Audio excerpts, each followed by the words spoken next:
Morning, everyone. It's Michelle Silverman Bedell. I'm going to invite Maria to come online. Give me 1 second.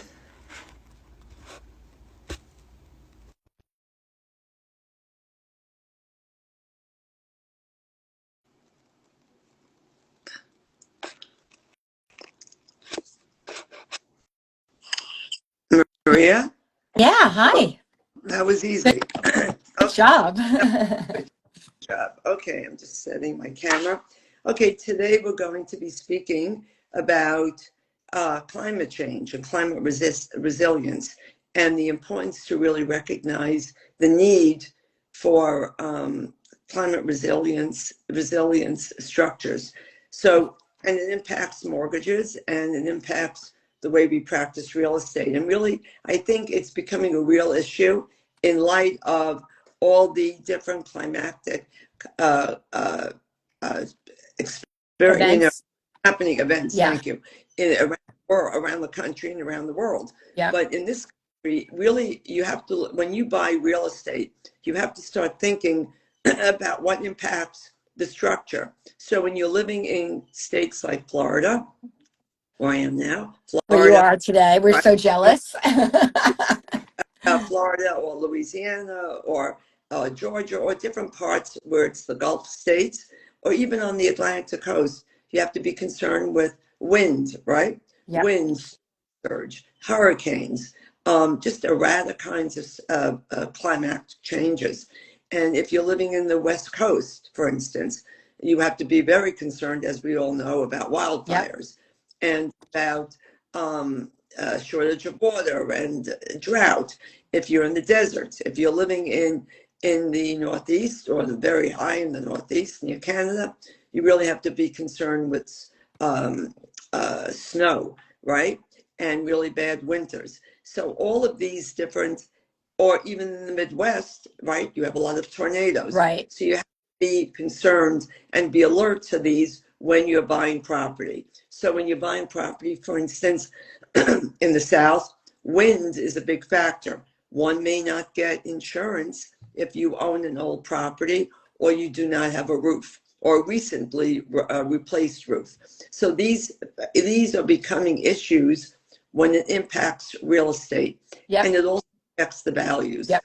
and then I'm also sure it affects the ability to get mortgages. It does. And it also, I mean, and I think the other thing that it affects is the cost, right? Right, And something that, you one might not be factoring in when you're looking at these properties, right? Like you see a home, you love it, and you think of because I mean I'm always talking to people about the money aspect of it, right? Where's the cash right, coming from? How much is the bank going to lend? And oftentimes when chatting with somebody that's, in the market looking around, they're like, well, I have this much set aside for the down payment and I know that there will be some closing cost. But then, when I start bringing things up like, well, okay, you're looking in Florida, you're probably going to have to carry wind right, insurance. Have you factored that into your budget, right? What you said about like, the roof might have to be replaced. Like we had a client last year who was buying a home and the he could not get wind insurance. right, They said that the roof had to be replaced in order to get the wind insurance. And it was a pretty substantial property. I want to say like in the, above 3-4 million dollar range. And but he wasn't paying cash for the home. He needed some financing from the bank. And and of course you can't get the mortgage without insurance. So you're right, kind of like in this catch 22.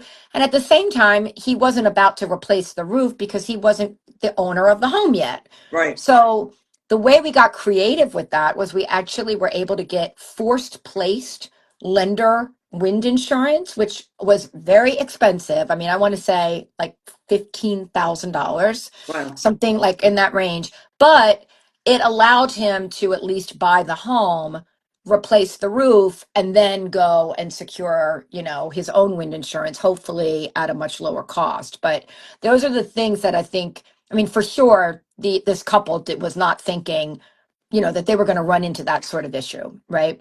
I think that it really becomes the problem. Yeah. And so it definitely, I think it will impact. Look, what happened in California, all these properties, I can't even imagine the insurance costs Yeah. of the ability to rebuild in this area. Yeah.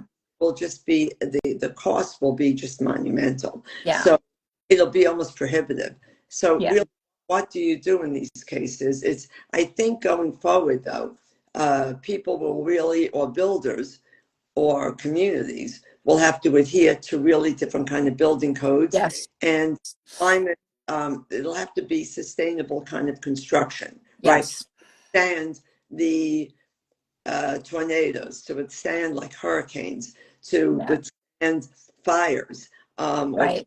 So they'll have to use different materials. They'll have to Yeah. be energy efficient, and it'll also have to be have innovative designs to deal with such events that Right. could impact structure. And I think that the materials also will have to Yeah. change, right? Yeah. You, And as you're describing all of that, all of this new right. stuff we're going to need, technology, right? Like, and my eyes are going, and I wonder how much all of that's going to cost, right?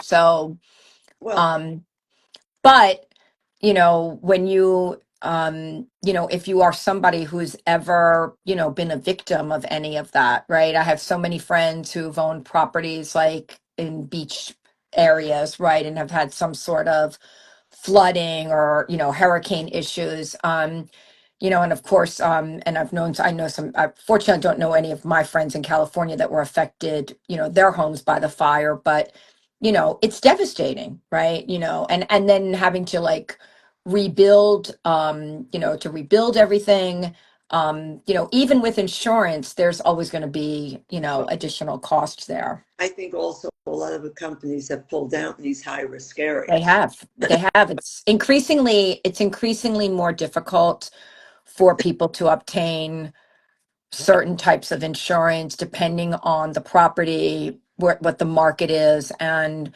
I highly encourage anybody when they're out in the market to, to think about those things, to start looking at that stuff like, am I going to have any Well, issues, obtaining I think insurance?